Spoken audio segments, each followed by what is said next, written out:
Step number 4. Create and feature top-notch list incentives. Now that you have a clear idea of what incentives you can offer for your list, the next step is to come up with incentives that will position your list for success. There are 2 ways to do this.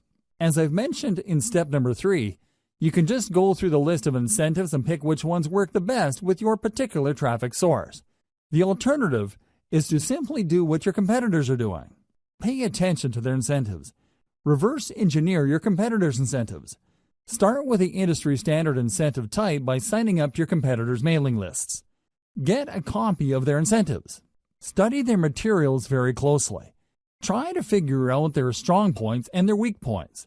Come up with something better by offering the same strong points while at the same time avoiding any of the weak spots. Let's face it, regardless of how tight and awesome your competitors' incentives may be, there's always room for improvement.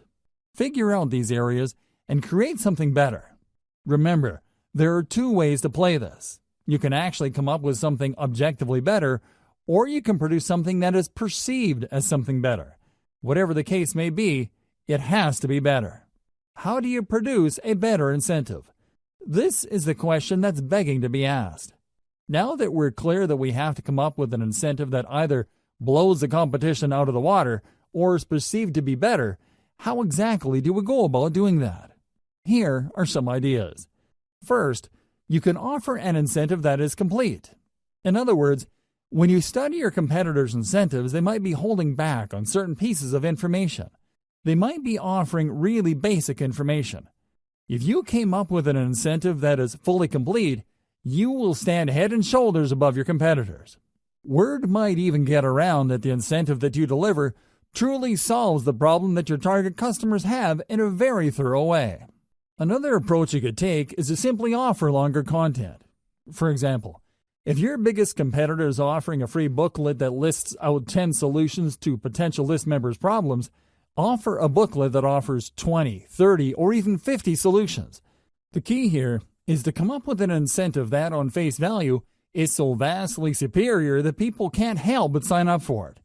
Don't just go with doubling your competitor. Blow them out of the water by a magnitude of 5 to 1 or 10 to 1. If the industry standard is to offer 10 solutions, come up with 50 or even 100 solutions. Like it or not, people tend to equate longer products with higher value products. Of course, you and I know that this is not necessarily the case, but there is that mental bias. Alternatively, you can offer an incentive that is more engaging to people. For example, the industry standard in your niche might involve really complicated or jargon-filled materials for all sorts of products. When you read through this, it seems like you have to be some sort of brain surgeon or rocket scientist to make heads or tails of these materials. What if you were to come up with an incentive that is written in plain 8th grade English and actually engages people on an emotional level? Your incentive will blow everybody else away because your stuff is more accessible and easier to process. What use is a seemingly complete incentive when it's written in ancient Greek? Do you see where I'm coming from? Focus on engagement. Understand that the people who will be downloading your incentives are flesh and blood human beings with real problems. Start there. Finally, you can offer basically the same industry standard incentive as your competitors, but you packaged it better. When people read the same information but it's formatted in a nice PDF with lots of helpful pictures and everything is written in a well-spaced, well-formatted way, don't be surprised that people walk away with the impression that you have a better incentive.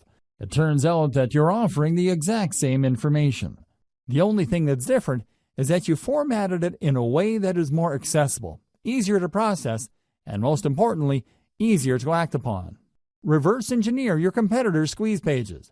Now that you have reverse engineered your competitors' incentives, the next step is to design a better page to give away that incentive. Again, your notes and your competitors will come in handy here.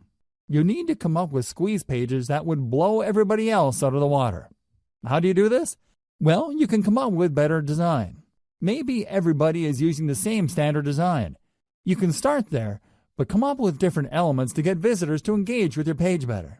You should also study how your competitors' squeeze pages focus, present, and position their incentive. Are they missing something? Do they forget to highlight certain things? Maybe they're just assuming that people who will land on the squeeze page would automatically want the incentive. Come up with a squeeze page that shines the spotlight more clearly and more efficiently on your incentive. Finally, you can reverse engineer your competitor squeeze pages in such a way that the value proposition this page brings to the table is clearer. You have to remember that people are always asking, "What's in it for me?" You have to answer that question loud and clear. The value proposition that you bring to the table must be compelling enough for people to want to leave their email address. Make sure to do this. Based on my many years of list marketing, I can tell you that the vast majority of list marketers automatically assume that when people sign up for their list, they would actually welcome the updates. This is why most list marketers fail. You cannot assume this. Like I said earlier, there's a certain percentage of your visitors that are going to be list squatters. If you're not careful, this percentage can keep growing until they form the majority of your list. You have to make sure to emphasize the value of the updates on your list. You have to do this right before they sign up by including such text in the squeeze page. You also have to do this on the confirmation page that they get. You should tell them that they're getting the booklet, template, book, or whatever incentive you're offering, but they're also going to be getting very useful updates. You may want to invest some time highlighting the value these updates will bring to the lives of your list members. If you fail to do this, you run the risk of building a list full of squatters. Worse yet, people might be surprised that you're sending updates and might consider your email spam. You probably don't need me to tell you why that's bad news. Do yourself a big favor and emphasize the value of the updates of your list, because this is the only reason why you're giving out incentives in the first place. By getting all caught up in the incentive you're giving away, you end up sabotaging the success of your list. Make sure to keep your priorities straight. Otherwise, your list marketing business might go belly up sooner or later. Create a two-step list recruitment setup. A lot of list marketers are under the impression that the more people that join their list, the better. I'm telling you, the whole idea of the more the merrier doesn't work in list marketing.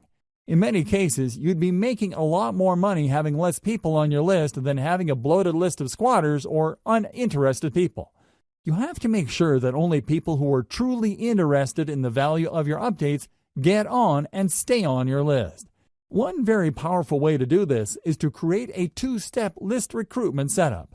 A lot of list marketers set up their lead capture pages in such a way that when you load a page, you only need to enter your email address and your name and click the submit button. That's all you need to do. Automatically, you'll get a confirmation and you are on their list. The confirmation page usually has a download link to their incentive that you signed up for. This is going to be a problem because this can attract curiosity seekers.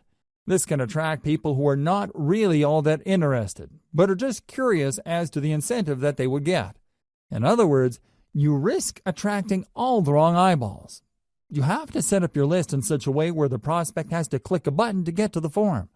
This added step filters out curiosity seekers. Your form gets in front of the eyeballs of people who are more motivated. They have to read an ad or text that spells out the opportunity and benefit of your list.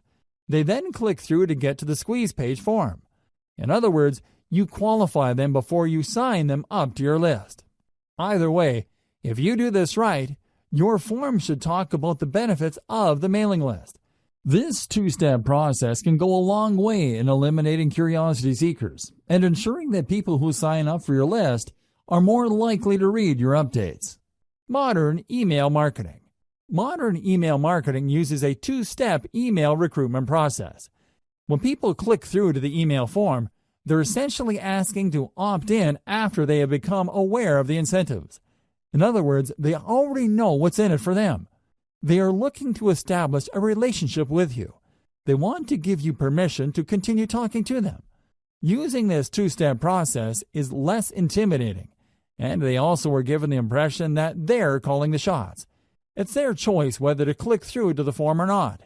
Another great benefit of modern email marketing's two-step email sign-up process is that this enables you to offer different incentives at different parts of your blog page. When people load your content, they see different ads for different lists. When they read the ad, they learn about the value that the list would deliver, and then they click through to join that list. You get a lot of control over your mailing list because you can qualify people based on their interest. Different people with different needs would sign up to different lists. This segmented email marketing approach can lead to higher conversion rates. Instead of just dumping everybody who's interested in a wide range of problems related to your niche on one general mailing list, you end up with highly filtered lists speaking to different problems. You can then offer laser-targeted solutions to each of these lists and walk away with better conversions.